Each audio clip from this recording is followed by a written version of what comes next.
You've all seen the cheap $15 valve spring compressor at Harbor Freight. This is my second one.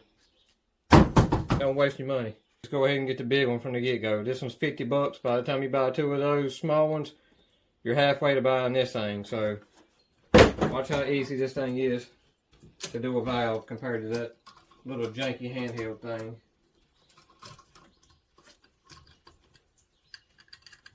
Center it on the face of the valve. Center it on the retainer.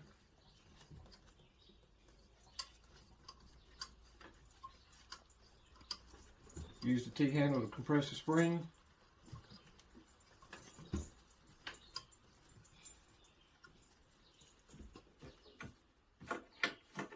Grab your magnet. Snatch out your keepers. In less than a minute, y'all.